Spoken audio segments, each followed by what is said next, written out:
ओम नमो भगवते वासुदेवाय. श्री कृष्ण गोविंद हरे मुरारी. ये नाथ नारायण वासुदेव. श्री कृष्ण गोविंद हरे मुरारी. हे नाथ नारायण वासुदेव.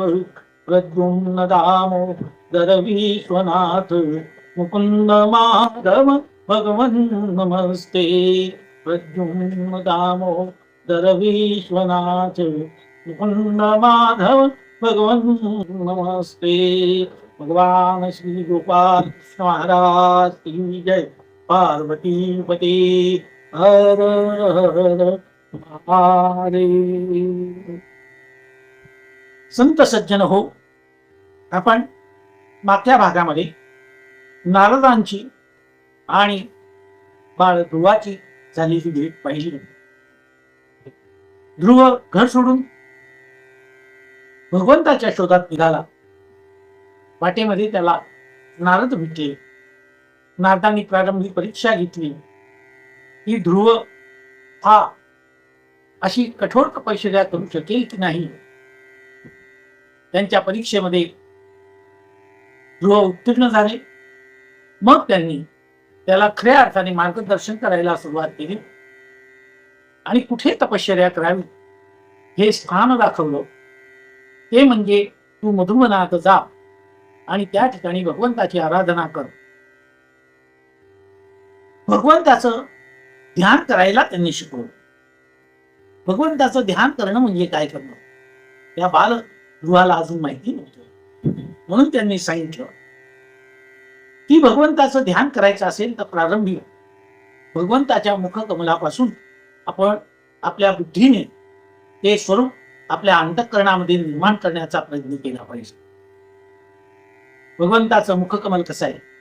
अत्यंत प्रसन्न आहे. ते आपल्या अंतर्मनासमोर उभं करायचं आणि भगवान आपल्याकडे कृपा दृष्टीने पाहत आहे.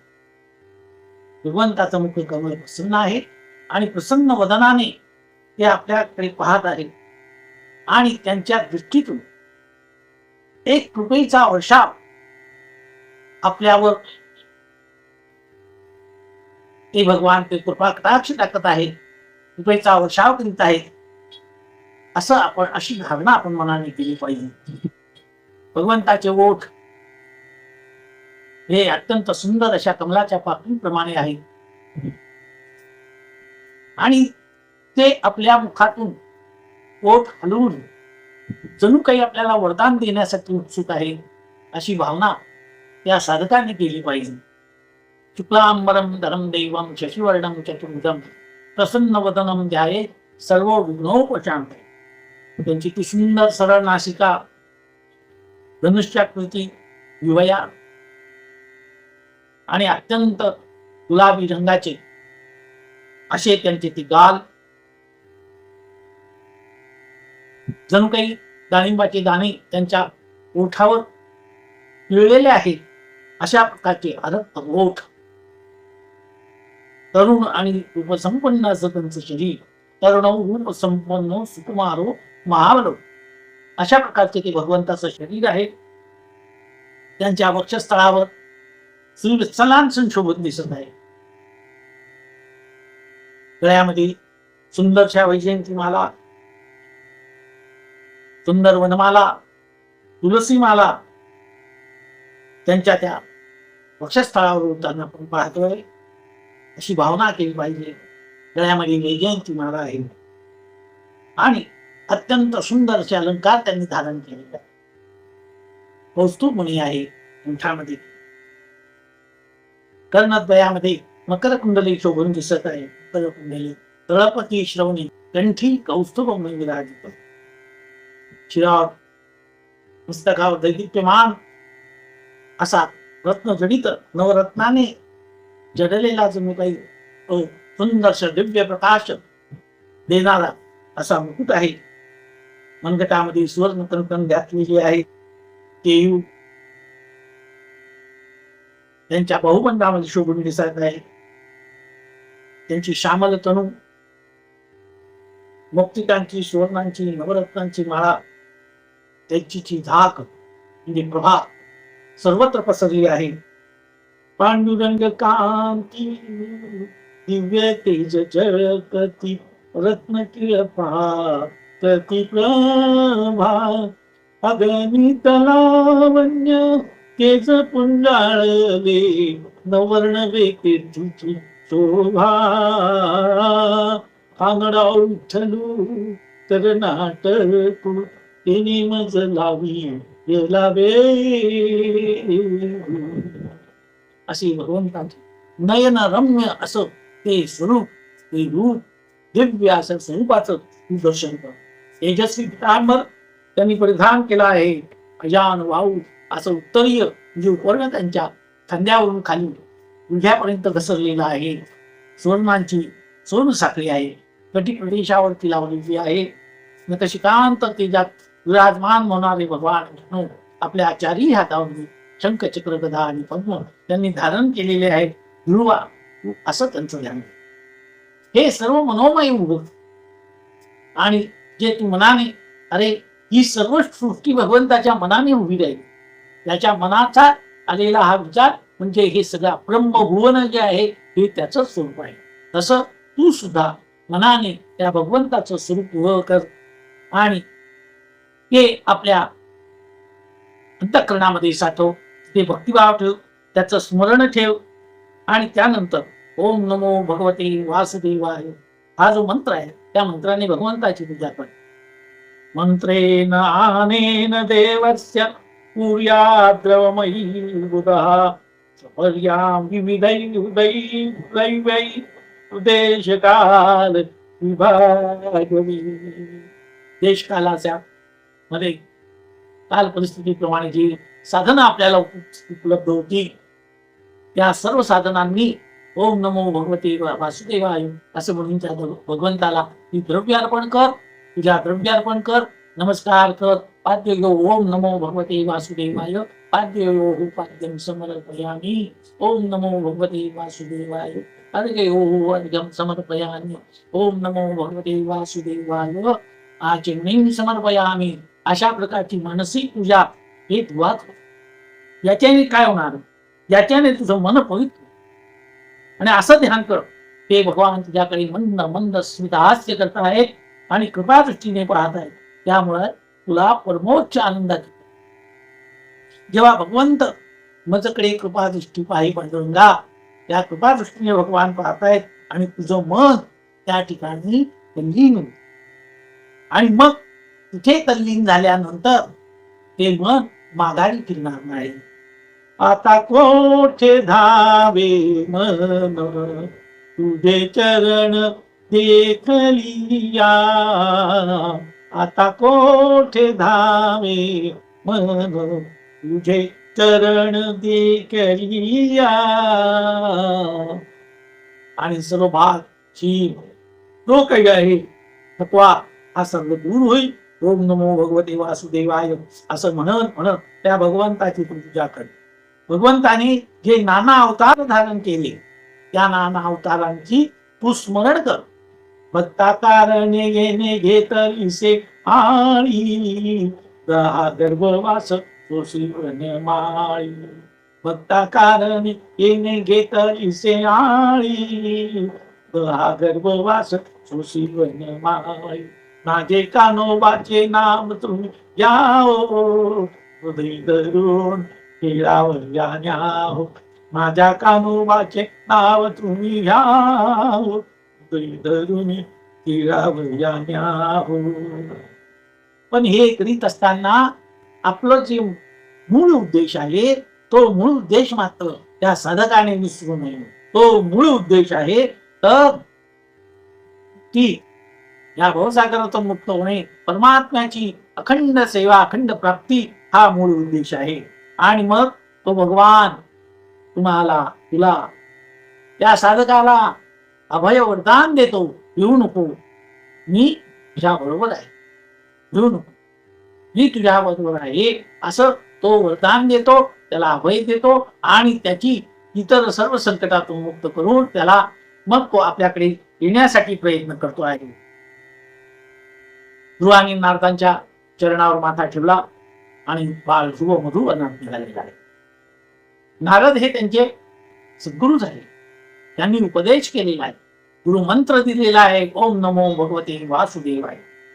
नारदांनी दिलेलं आश्वासन, नारदांनी दिलेला आशीर्वाद हा फक्त ध्रुवाच्या अंतःकरणामध्ये कायमचा अखंड असा त्याचं स्मरण होत राहिलं.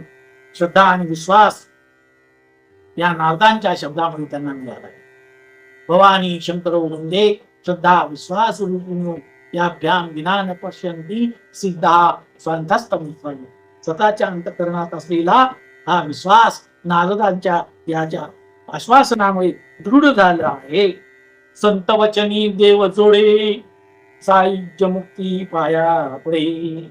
संत वचने साकडे नुरेची काही. संत वचने देव जोडे, संत वचने देव जोडे. संतांच्या वचनामुळेच देव जोडला. आणि मग एकदा देव जोडला गेला तर मनुष्याला इतर काही गोष्टींची जरूर पडत नाही. ध्रुवाला आशीर्वाद दिला आणि महर्षी नारद उत्तानपादाकडे गेले. परत ध्रुवाच्या पित्याकडे गेले. उत्तानपादाने नारदांचं स्वागत केलं. त्यांचं हास्य केविलवाण होतं. त्याचं कारण त्यांच्या चेहऱ्यावर दुःखाची छटा पसरलेली आहे, मुद्रा विषण्ण झालेली. राजा काय झालं? नारदांनी राजा काय झालं? राजाला बडबडून आलं, डोळ्यातून अश्रू निघाले. आणि काय सांगू, काय सांगू महाराज, मुनिवर्य, आज माझा मुलगा हे घर नाही तर संपूर्ण राज्य सोडून दिला. मी अविचारी आहे, काही विचार करा. पत्नीच्या क्रोधाला किंवा पत्नीच्या धाकाला वश होऊन मी माझ्या मुलाला गमावलं आहे. सारं राज्य ताब्यात ठेवणारा मी स्वतः मात्र माझ्या स्वतःच्या पत्नीला नियंत्रणात ठेवू शकलो नाही, धाकात ठेवू शकलो नाही. आणि कारण तरी काय? अत्यंत क्षुद्र कारण, क्षुल्लक कारण. माझ्या मांडीवर ध्रुव बसू इच्छित होता. त्याच्या त्या कृतीला सुरुचीने आक्षेप घेतला आणि मीही काही न बोलता ते सर्व सहन करीत राहिलो. सुरुचीने त्याला लोटून दिलं आणि त्या निराशा झालेल्या बाळाने हे राज्य सोडलं, माझा परित्याग केला. काय सांगते सुरुचीच, किती टाकून बोलली. आणि मी माझ्या गुणवान, बुद्धिमान, नीतिमान मुलाला या ठिकाणी नको आहे. लोक त्याच्या मागे लागले.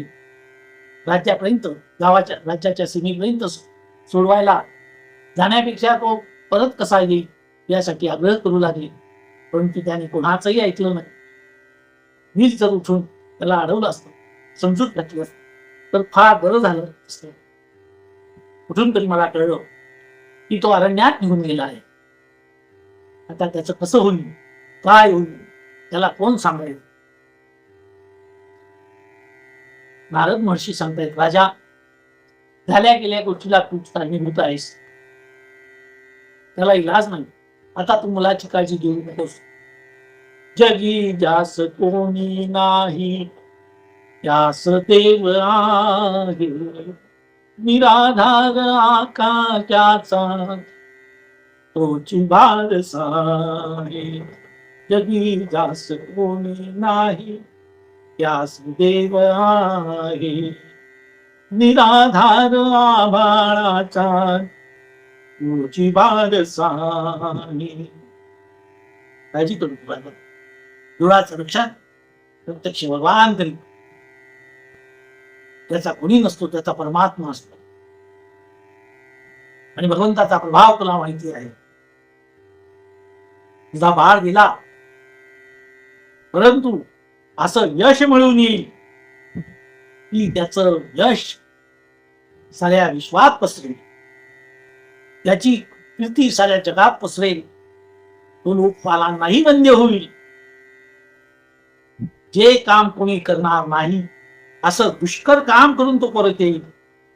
राजा, तो जेव्हा परत येईल तेव्हा तुझीही कीर्ती, पुढे कन्या पुत्र होती जे सात्विक दयाचा हरिक वाटी देवा. तुझ्या कुटी गृहासारखा बुद्धिमान मुलगा, शिलवान मुलगा, बुद्धिमान मुलगा, तपस्वी आणि परमात्म्यापासून वरदान घेऊन जेव्हा परत येईल तर जग तुझी कीर्ती गाईल. नको शोक. नारदांचं कार्य संपलं होतं. उत्तानपादांची त्यांनी समजून घातली. शोक करू नये असं त्यांचं मानसिक धैर्य खचलेलं नाही. गृहालाही पहिल्यांदा परीक्षा घेतली, पण तप करण्यासाठी जे कठोरता असेल ती सर्व त्यांच्यात निर्माण कशी होईल यासाठी प्रयत्न केला. योग्य मार्गदर्शन केले. गुरु ब्रह्मा गुरु विष्णू गुरुदेव महेश्वरा गुरु साक्षात परब्रह्म तस्मै श्री गुरुवे नमः. भगवान महर्षी नारदांना वंदन आहे. त्यांनी ज्यांना ज्यांना मार्गदर्शन केलं त्यांच्या त्यांच्या जीवनाचं कल्याण झालेलं आहे.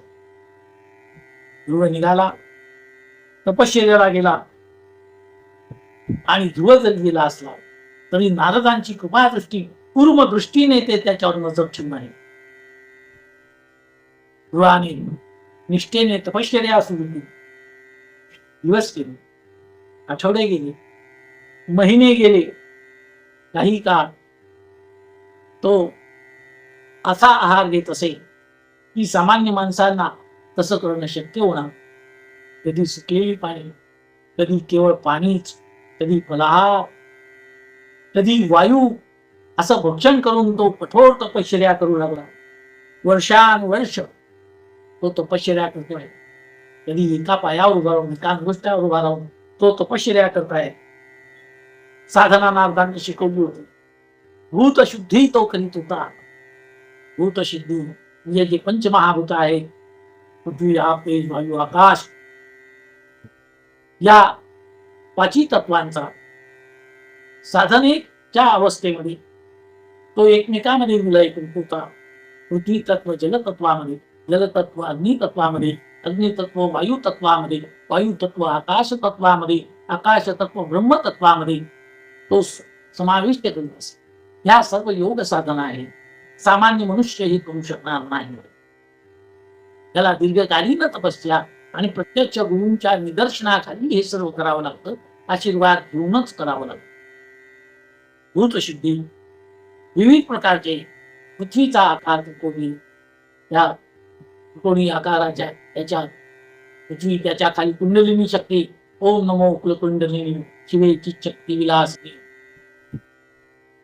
मूलाधार पद्मनिवासिनी जागृती जागृती जागृती असं म्हणून त्या कुंडलिनीला जागृत करावं लागतं.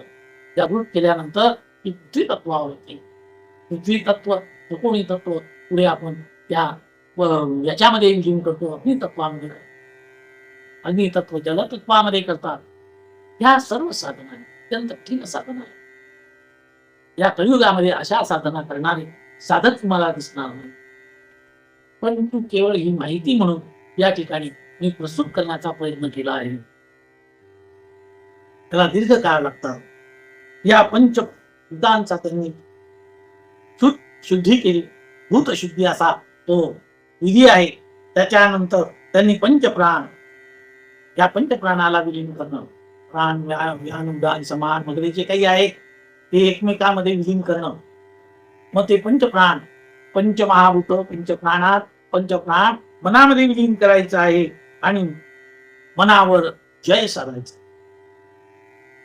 मनावर जय साधायचा. ज्ञानेश्वर माऊलींनी ही 6व्या अध्यायामध्ये योगशास्त्राचं वर्णन केलंय. ज्ञानेश्वर महाराज ही साधना होती, ही साधना नाथपंथीय साधना. आदिनाथ गुरु सकळ सिद्धांचा मच्छिंद्र तयाचा शिष्य, मच्छिंद्राने बोध गोरक्षाचा केला, गोरक्ष ओळला देव ही गहिनी प्रसादे निवृत्ती दाता ज्ञानदेवा सारस. या गुरु परंपरेने आलेली ही सर्व साधना त्या ठिकाणी ध्रुवाने केली, जय साधला आणि समष्टीशी व्यष्टीचं विलन केलं. व्यष्टी, यष्टी आणि समष्टी म्हणजे पिंड. या पिंडाचा ब्रह्मांडामध्ये विलीन करणं हा नाथपंथीचा संकेतून घालून गेला महेशू असा शब्द ज्ञानेश्वरीमध्ये वर्णन केलेला आहे. हा नाथपंथीचा संकेत. त्या आणि त्याचे जे काही प्रवर्तक आहेत भगवान शिव आहेत, तशी प्रखर तपश्चर्या त्याची होऊ लागली. तपाचा प्रभाव वाढला. त्यांनी प्राणायाम क्रिया सुरू केली. ध्रुव प्राणायाम करताय. त्यांनी लोम विलोम प्राणायाम केला. त्यानंतर भस्त्रिका केला. त्यानंतर कपालभाती प्राणायाम केला आणि कुंडलिनी शक्तीचा जागृत असा सगळ्यात महत्वाचा प्राणायाम म्हणजे कुंडलिनी प्राणायाम किंवा नाडी शोधन प्राणायाम. त्या पिंगला सुषुम्ना नाडी, त्या सुषुम्ना नाडीतून आपला प्राण नेणे ही साधी क्रिया नाही. हे सर्व करीत होता. पूरक, कुंभक आणि रेचक या 3 अवस्था असतात या नाडी शोधन प्राणायामाच्या. पूरक घेताना 4 अंक किंवा श्रीरामाची 4 नाम राम राम नाम अशी घ्यायची. तेव्हा तो वायू घ्यायचा डाव्या नाकपुडीने. त्याच्यानंतर 16 अंक होईपर्यंत किंवा 16 नाम घेईपर्यंत आपल्या हृदयामध्ये, पोटामध्ये तो वायू साठवून धरणे, धरून ठेवणे, कोंडून ठेवणे अशी एक क्रिया असते. आणि उजव्या नाकपुडीने 8 अंक मोजेपर्यंत किंवा 8 वेळा रामनाम घेईपर्यंत हळूहळू हळू तो व्यवस्थितपणे त्याचं विसर्जन करायचं असतं. पुन्हा उजव्या नाकपुडीने सुरू करायचं. कुंभक साधायचा. कुंभक म्हणजे कुंभ म्हणजे असा त्याला घागर असं म्हणू, मडकं म्हणू. आणि तेव्हा तो साठवून ठेवायचा आणि परत 8 असे म्हणत, अंक म्हणत तो डाव्या नाकपुडीने सोडायचा आहे. अशी ही क्रिया आहे. ही शिकून घ्यावी लागते. ही शिकून घ्यावी म्हणजे 4, 16, 8 पुन्हा 4, 16, 8 अशी आणि अशी अशा प्रकारची ती क्रिया आहे. मन अत्यंत निर्मळ ठेवावं लागतं. केव्हाही करता येत नाही. जेव्हा भल्या पहाटे उठून पहाटेचेही जे काही वेळ आहे ते लक्षात घ्या. त्याप्रमाणे ही साधना करायची असते. पहिला प्रहर सब कोई जागे, दुसरा प्रहर रोगी. संध्याकाळचे 6 ते 9 जवळजवळ सर्वच लोक जागे असतात. पहिला प्रहर सब कोई जागे, दुसरा प्रहर रोगी. दुसरा प्रहर रोगी म्हणजे 9 ते 12 विविध प्रकारच्या शारीरिक वेदना त्या काळात होत असतात. त्यामुळे जे आजारी असतात ते लोक तुम्हाला खंतांना, गणत असताना या 9 ते 12 रात्रीच्या वेळेस तुम्हाला दिसते. इथे दुसराही एक शब्द वापरलेला आहे एका ठिकाणी. दुसरा प्रहर भोगी. संसार उपभोग करणारे 9 ते 12 पर्यंत संसाराचा उपभोग घेतात. तिसरा प्रहर तस्कर जागे. तिसरा प्रहर म्हणजे रात्रीचे 12 ते 3 हा चोरी करणाऱ्यांचा वेळ समजला जातो. तिसरा प्रहर तस्कर जागे. तस्कर म्हणजे चोर. हे जागे राहतात. चोऱ्या याच काळात जास्त होत असतात. और चौथा प्रहर योगी. चौथा प्रहर म्हणजे 3 ते 6 पहाटेचे 3 ते 6 या वेळामध्ये योगी लोक झोपून राहत नाही. या काळामध्ये ज्याला भल्या पहाटे जाग येते तो निश्चित समजा ईश्वराने तुमच्यावर कृपा केली आहे. तो तुम्हाला जाग करतो. शारीरिक व्यथा म्हणून नाही तर त्याचा आपोआप सहजपणे जो उठतो त्याला ईश्वराची कृपा आहे असं. तर स्वामी महाराजांच्या जीवन चरित्राचा जर तुम्ही अभ्यास केला तर असं तुम्हाला दिसून येईल की दिवसभर स्वामी महाराज यांचं वर्तणूक किंवा वागणं हे अगम्य होत, समजत नव्हतं कोणाला. पण एखाद्या साधकाला जर त्यांच्याकडून योग्य उत्तर हवं असेल, योग्य मार्गदर्शन हवं असेल तर पहाटे 2-2:30 पासून तर 4 वाजेपर्यंत ते कोणत्याही साधकाला त्याच्या मनातली जी उत्तर असेल ते स्थिर अवस्थेमध्ये देत असत. अनेकांना त्यांनी दर्शन दिलेली आहे. हरिभाऊचं उदाहरण, पहाटे 2 ते 4 हा त्यांचा ब्राह्म मुहूर्त म्हणतो आणि ब्रह्मणो ब्राह्मणो ज्ञानी. भगवान अक्कलकोट स्वामी किंवा दत्तात्रयांचे अवतार ते ज्ञान प्रदान करत, परंतु दुर्दैवाने बाकीचे जेवढे सगळे सेवेकरी म्हणवणारे झोपून जात. क्वचित एखादा सेवेकरी उठून या काळामध्ये त्यांची सेवा करून त्यांचं मुखकमलाचं दर्शन उठून बसत आणि ज्या भक्ताला जी शंका असेल तिचं निवारण करत असत, तेव्हा ते सरळपणे करत असत.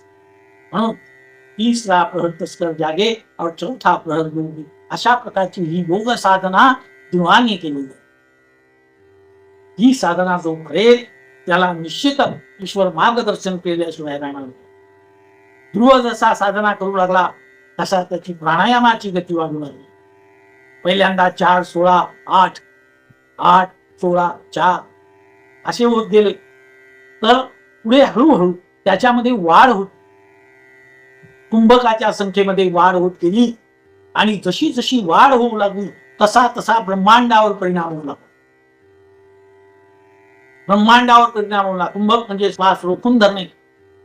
या विश्वातला विविध देवदेवतांचा श्वास रोखला जाऊ लागला, कारण ध्रुवाची ती कठोर तपश्चर्या, तो कठोर प्राणायाम होता. तस्मिन् अभिध्यायति विश्वात्मनो द्वारं निरुध्यासु मनन्या धिया लोकानुरुच्य श्वास निपीडितामृशं सलोकपाला शरणं जयुर्हरि. चौथ्या या स्कंदामध्ये 8व्या अध्यायातला हा 80वा श्लोक आहे की कुंभकाने काय, कुंभक जेव्हा ध्रुवबाळ साधत असे तेव्हा सर्व देवदेवतांचा श्वास निरुद्ध होऊ लागला, श्वास रोखला जाऊ लागला, त्यांचा जीव घाबरा होऊ लागला आणि मग शरणं जयू हरी, आणि मग नंतर ते भगवान विष्णूला शरण गेले आणि भगवंताला सांगितले, भगवान आमचं रक्षण करा, आमचा श्वास रोखला जातोय, तुमचा श्वास रोखला जातो. भगवान विष्णूंनी त्यांना बघितले, देवतांना घाबरू नका, भिवू नका, तुमच्या पाठीशी आहे. हे दुसरा काही प्रलय नाही किंवा दुसरं काही नाही, तर हे ध्रुवाच्या तपश्चर्येचा हा प्रभाव. ध्रुवाचं चित्त आता विश्वरूप झाले. ओम विश्वम विष्णू वचत्कारो अनुरेणुया थोकडा तुका आकाशा एवढा. आता तुका अणू राहिला नाही. जगद्गुरु तुकाराम आकाशा इतके विशाल झालेले आहेत, सर्व व्यापी झाले आहेत, सर्व व्यापक झाले. देवांनो घाबरू नका, आता ध्रुव माझ्याशी परिपूर्णरित्या एकरूप झालेला आहे. त्यामुळे ध्रुवाच्या प्रत्येक क्रियेचा या विश्वावर आणि या जगताच्या अणुरेणूवर परिणाम होत असतो. आता निश्चितपणे ध्रुवाला या कठोर तपश्चर्येपासून थोडं हटवलं पाहिजे, परावृत्त केलं पाहिजे, आणि मी तुमच्या कल्याणासाठी ते करतो. देवांना आश्वासन दिलं भगवंताने गरुडध्वजाने, आणि त्यानंतर ध्रुवही इकडे वाट पाहतोय केव्हा येती या जाती या फुसे हाती धाडी निरोप, पंढरपुरी आहे माझा माय बाप, पंढरपुरी आहे माझा माय बाप.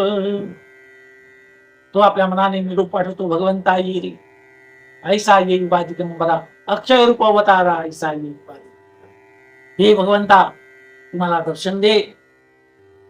आणि ध्रुवाची तपश्चर्या वाढत होती.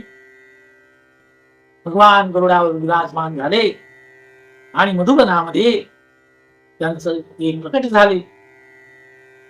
ध्रुवाने आतापर्यंत ज्या मूर्तीचं, ज्या भगवंताचं आपल्या हृदयात स्मरण केलं होतं, हीच दैदिप्यमान मूर्ती ध्रुवाच्या समोर येऊन उभी राहिली. आणि मग काय विचार, हे दिव्य रूप भगवंताचं. दीनांची माऊली, दीनांची माऊली आज म्या देखिली, दीनांची माऊली आज म्या देखिली. डोळ्याला दर्शन झालं. कटीवर ठेवणी खरं, कटीवर ठेवणी खरं उभी राहे विटेवर, दीनांची माऊली आज म्या देखिली, दीनांची माऊली आज म्या देखिली. मुकुट रत्नांचा साजिरा, मुकुट रत्नांचा साजिरा वरी मोतियांचा तुरा, वरी मोतियांचा तुरा, दीनांची माऊली आज म्या देखिली, दीनांची माऊली आज म्या देखिली. रूप लावण्य गोजिरे, रूप लावण्य गोजिरे हृदयी पदक साजिरे, हृदयी पदक साजिरे, दीनांची माऊली आज म्या देखिली, दीनांची माऊली आज म्या देखिली. कासे पिवळा पितांबर, कासे पिवळा पितांबर चरणी मृदाचा तोडर, चरणी मृदाचा तोडर. भगवंताचं ब्रीद कोणतं आहे, कोणतं ब्रीद धारण केलंय भगवंतानी? पतित पावन हे त्याचं ब्रीद आहे. पतित तू पावना पावना मनविसी नारायणा, भगवंताचं ब्रीद आहे. पतित पावन गो ब्राह्मण रक्षक हे त्याचं ब्रीद आहे. भगवंत आपल्या ब्रीदाला कधी विसरत नाही, भगवंत आपल्या बाण्याला कधी विसरत नाही. भगवंताचा हा बाणा आहे, मी पतित पावन आहे. कासे पिवळा पितांबर चरणी मृदाचा तोडर, दीनांची माऊली आज म्या देखिली, दीनांची माऊली आज म्या देखिली. भक्ता कृपेची सावली, भक्ता कृपेची सावली नामावंदी चरण धुली, नामावंदी चरण धुली, दीनांची माऊली आज म्या देखिली, दीनांची माऊली आज म्या देखिली. पुंडलिकावर दे हरी विठ्ठल श्री ज्ञानदेव तुकाराम पंढरीनाथ महाराज की जय. डोळ्याने डोळे उघडले मी काय, त्याच्या अंतःकरणातली मूर्ती त्याच्या डोळ्यासमोर प्रकट झाली, साक्षात मूर्ती प्रकट झाली. ही साक्षात दिनाची माऊली मात्र डोळ्याच्या डोळ्यासमोर, दृष्टी समोर ऐसा ती तू उभार आहे. आवडे हे रूप सुखी उजिरे सगुण पाहत आलोचन सुखावर, आता दृष्टी पुढे ऐसा ती तुला आहे जो मी तुझं पाही पाडलं. अत्यंत सुंदर चतुर्भुज घननील अशी ही सावळी मोठी भगवंताची उभी राहिली. प्रसन्न वदनम ध्यायेत सर्व विघ्नोपशांत.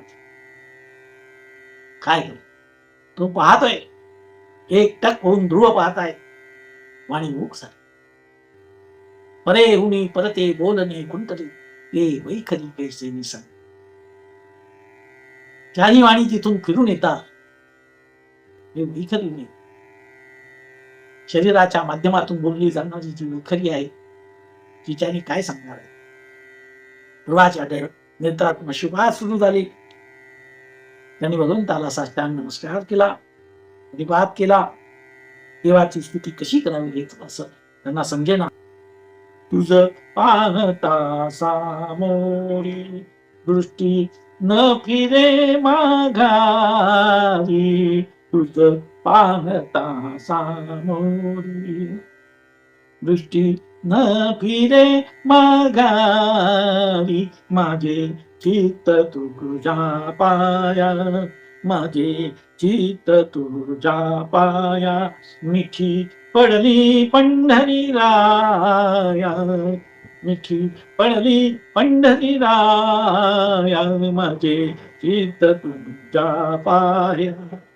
मोरी सारिता निराळे लवण मेळविता जळे, लवण मेळविता जळे, माझी चित्त तुझ्या पाया. तू कामने जीव, तू कामने बळी, जीव दिला पायात, माझी चित्त तुझ्या पाया. पाण्यामध्ये मीठ टाकल्यानंतर जसं विळून जात त्याप्रमाणे ध्रुव ते रूप पाहून त्या ठिकाणी भगवंतामध्ये विचून जाईल. शब्द नाही गेले, शब्द विन संवादू दुजे विन अनुवादू, हे तव कैसे निकमे परे हुने परते बोलणे कुंटले, ते विखरे कैसे विसरे.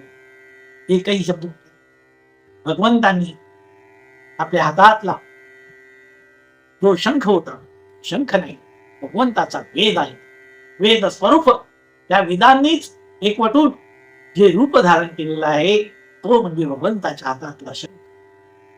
भगवंताने तो शंख ध्रुवाच्या गालाला लावला आणि त्याला दिव्यवाणी मिळाली. दिव्यवाणी मिळाली. मुखम करोति वाचालं कृपातमं दे परमानंद म्हणाल. ध्रुवाने श्रीहरीचं वर्णन करणारी स्तुती वचन प्रकट केली. तो स्तुती करू लागला. भगवंताला भगवंत सांगितलं, झाले समाधान तुमचे देखील, आता उठावेसे मना येत नाही नारायण, तू वाढीतपणे सापडून उठी, आता उठावेसे मना येत नाही. आपलं दिव्य दर्शन मला झालं. भगवान आपलं दिव्य दर्शन झालं. यो अंत प्रविश्य मम वाचमिमां प्रसूक्तां संजीवयति अखिल शक्तिधर स्वधाम्ना. अन्यंश्चरण श्रवण त्वगादीन् नाना नमो भगवते पुरुषाय तुभ्यं. हे भगवंता, माझ्या हृदयात तुम्ही प्रवेश केला आणि पुन्हा माझ्या सर्व अवयवांना संजीवनी प्राप्त झाली. आपल्या शक्तीमुळे, आपल्या ऊर्जेमुळे मला पुन्हा ही संजीवनी प्राप्त झाली. माझे सर्व अवयव, हात, पाय, कान, डोळे, त्वचा, या सर्व त्या संजीवनीने प्रभावित झाले आहे, म्हणजे प्राण प्रभावित झाले. प्राणा नमो भगवते पुरुषाय तुभ्यं. तुम्हाला माझा नसो नमस्कार करू, परंतु भगवंता, मी जेव्हा तेव्हा मागे येऊन पाहतो तर माझाच उणेपणा मला दिसतो. भगवंता, मी तपश्चर्या आहे, परंतु माझ्या तपश्चर्याच्या प्रभावाने आपण मला दर्शन, पण माझ्या मनोवृत्तीचं काय, माझी मनोवृत्ती, माझी भक्ती ही निष्काम झालेली आहे.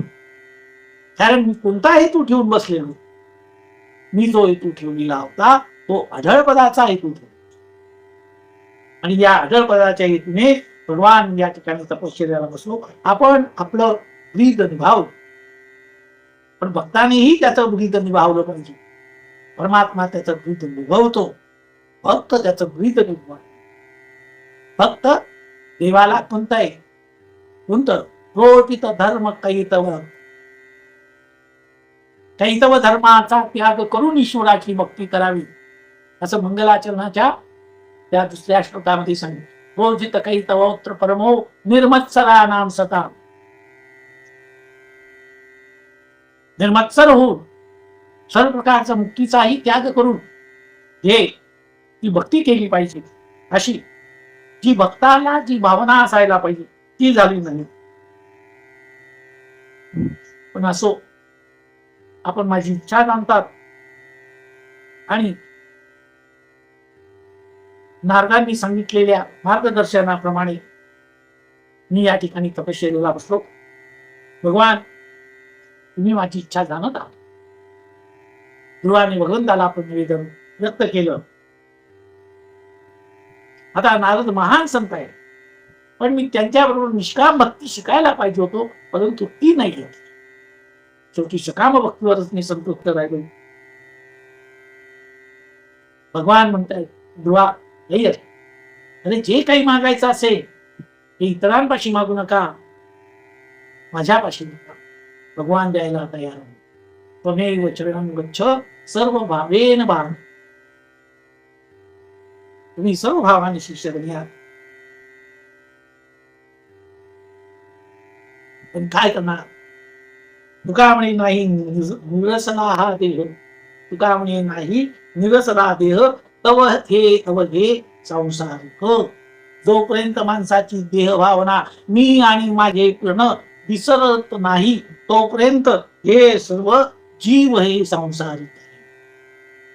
तुका म्हणे नाही निरसला देह तव हे संसारिक.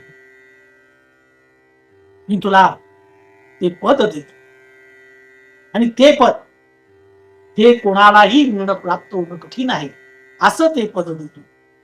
कारण भगवान सांगतात की तू दिव्य उपासना केली. भगवंत आता वर द्यायला, भगवंतांनी त्यांना वरदान दिलंय. मी तुला असं स्थान देतो की सर्व नक्षत्रगण ज्याच्या भोवती फिरतात तो लोक मी तुला देतो. तो ध्रुव लोक आहे आणि तुझ्या लोकाला लोक ध्रुव लोक म्हणतो. ध्रुव म्हणजे कधीही न ढळणारा, न सरकणारा, कायम हे विश्व तारांगणा सहित तुला प्रदक्षिणा करतील. सप्तर्षी हे सप्तर्षी तुला प्रदक्षिणा करतील, दररोज प्रदक्षिणा करतील. सप्तर्षी कोण आहे? मरीच आहे, वशिष्ठ आहे, अत्रि आहे, अंगिरस आहे, पुलत्स्य आहे, पुलह आहे आणि क्रतू आहे.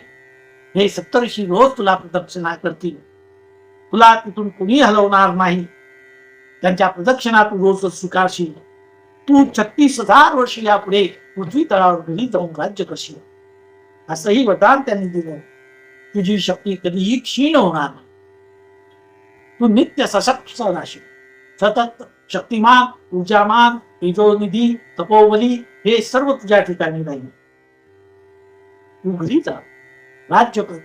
काही काळानंतर तुझा जो बंधू आहे सुरुचीचा पासून झालेला तानबाजाचा पुत्र उत्तम याचा यक्षाकडून मृत्यू होईल आणि तू यक्षाबरोबर लढाई करशील. गंधर्वाशी तुझी लढाई होईल. तू त्यांचा पराभव करशील आणि यत्न करून माझी आराधना करशील. माता सुरुची जी उत्तमाची आई पुढे ती सुद्धा आपल्या पुत्र वियोगाने दुःखी होऊन रानात निघून जाईल. ते तुझा अनुभव. आणि तुझ्या बाबतीत सांगायचं तर तू अनेक वर्ष राज्य करशील, 36,000 राज्य करशील आणि मग त्यानंतर तू ध्रुव लोकाला जाशील. त्या लोकात गेल्यानंतर तुला तिथून कधीही कोणी दूर करू शकणार नाही. असं ते ध्रुवपद उत्तरेकडे असलेले हे ध्रुवपदे तुला प्राप्त होईल आणि हे लोकी सर्व प्रकारचं सुख भोगून तू अंतिम तिथी अखंड कीर्ती लोक असं भगवान सांगितले. आणि तिथून ते आपल्या याच्यामध्ये परत निघालेले आहेत. विष्णुकाला भगवान परत दिलं आणि त्यानंतर ध्रुव अंतर्मनाने विचार करतो आहे. वर तपावला, वर मिळाला, परंतु ध्रुव विचार करताय, अरे मी आपण का नाही? आपला हट्ट खरंच योग्य होता का? भगवंताजवळ अढळपत मागितली, अढळपत मागितली. मला एक एक शब्द आपण भगवंताजवळ मागलो आणि अपमानाची कल्पना आपण मनामध्ये ठेवली. जी धगधगती कल्पना होती ती मनात धरली. जे भगवंत जवळ जाऊन भगवंताचा सहवास मिळूनही आपलं मन हे शुद्ध झालं. संग जैसा जया लाभ तैसा तया. प्रत्यक्ष भगवान आपल्या संगतीला होते, त्यांचा सत्संग आपल्याला लाभला, परंतु तरी सुद्धा आपण इहलोकच मागितलाय, इहलोकच मागितलाय. आता कुठे धावे मन तुझे चरण देखील या. चरण पाहिल्यानंतर परत फिरून आपण यायलाच नको पाहिजे होतं, असं तो अंतर्मुख होऊन विचार करतो आहे. शेवटी काय झालं, मी अर्थार्थी आणि कामी असाच भक्त ठरलो ना. अर्थार्थी काम आणि काम राज्य मागितले आणि कामना पूर्ण केली. धर्म आणि मोक्ष हे जे दोन आधीचे होते, एक पहिला धर्म आणि शेवटचा मोक्ष, हे नाही मागितले. काय ही माझी पिपासा. शेवटी ही सत्ता पिपासूपणाच झाला ना. मग असं का व्हावं. हीच भगवंताची माया, हीच भगवंताची माया. काही वेळ जवळ जाऊन सुद्धा मायेने मनुष्य मोहित होतो. सप्तशतीमध्ये वर्णन केलेलं. महामाया हरिष्येच्या पया सुमोहितम जगत ज्ञानीनामकी चेतांशी देवी भगवती या भगवती सा फलादा कृष्ण मोहाय महामाया प्रयुक्त तया विसृज्यते विश्वम जगत जगदेतम चराचर. तीच माया. ही ज्ञानी लोकांना सुद्धा कधी हे कामक्रोध पाही दयाचे कृपी साठवण नाही. एक तांताचे ठाई मानचे हे ज्ञाननिधीचे भुजंग, हे विषयधरांचे वाद, हे भजन मागीचे मांग महारथी, हे सत्सेवीन साधिती पाशेवीन बांधिती ज्ञान्यातरी पद्धती पैसा देव ज्ञानेश्वरी पद्धती. ही माया आहे. चांगल्या चांगल्यालाही काय मागावं हे सुचत नाही. ध्रुवाने विष्णुपद मागितलं नाही तर आढळ पद नाही. अरे केव्हा तरी कल्पांत होईल, केव्हा तरी काय. जे दिसतं, जे जे दिसे ते ते नासे, हे घटका मागून मागून राहिले. कधीतरी अंत आपल्यापेक्षा ते दीर्घ असेल. आणि खरोखर त्यांना नाथांची शब्द आली. नाथ मला म्हणाले, कशाला मानणारे अपमान घ्या, लहान लेखू तू क्षमा करायला शिका. मी जर खरंच क्षमा केली असती तर कशाला तपश्चर्याला आलो असतो. भगवान प्रसन्न करून घेतला असता, पण वेगळ्या कारणासाठी. विद्याची मांडी नाही मिळाली म्हणून ही जी काही अजळपदाची जागा मिळवली. कारण नसताना सावत्र मातेचा राग मनात धरला. 2 दिवसाचे राग रोज निघून गेले असते. आणि जे मागितलं ते सगळं नश्वर आहे. मनात देश धरला, दळपद मागितलं, 36 सहस्र वर्ष राज्य मागितलं, पण शेवटी आहे का. हे सारं बंधन आहे, बंधन आहे.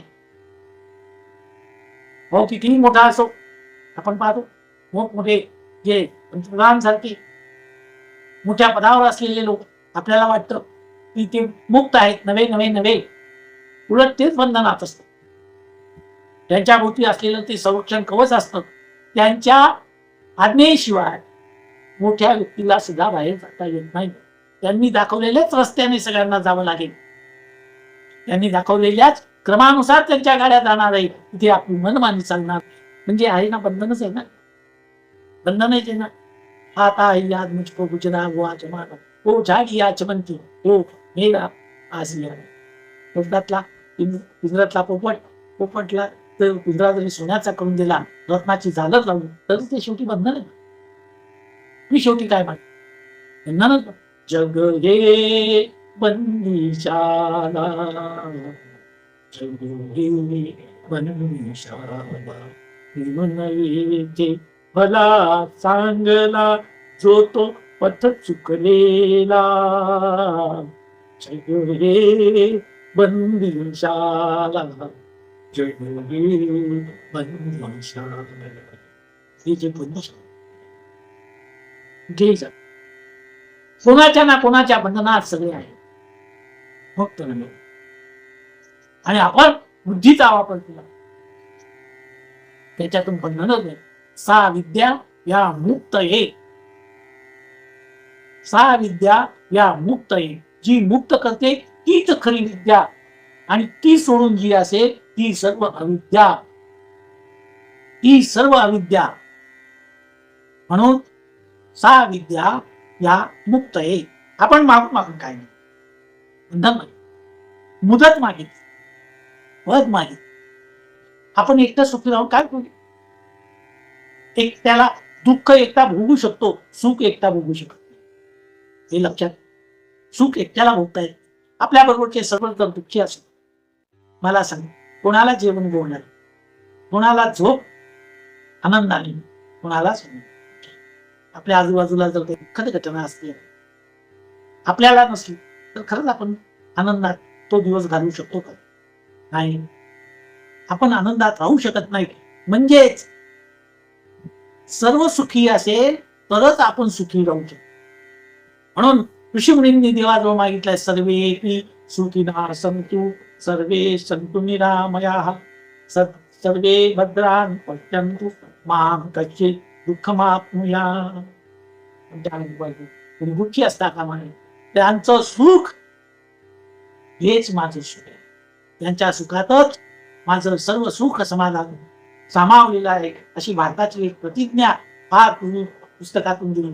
त्यांचे सुख आणि समाधान त्याच्यातच माझे सौख्य आणि समाधान सामावलेले आहे, अशी प्रतिज्ञा करताना भारताची ही प्रतिज्ञा आहे, पुस्तकांमध्ये पहिल्या पानावर छापलेली असते. एकदा वाचून पहा, तिचा अर्थ समजून पहा. हे सर्व सुखी असेल तरच आपण सुखी राहू शकतो. आणि सुख कुठे आहे? सर्व सुखाचे आग्रह बाप रखुमादेव. याची दान दे गा देवा तुझा विसरण व्हावा, सदा सर्वदा योग तुझा गणावा, चिरकाली देह माझा पुरावा. उपेक्षू नको गुणवंतानंता, रघुनायका मागणे हेची आगा.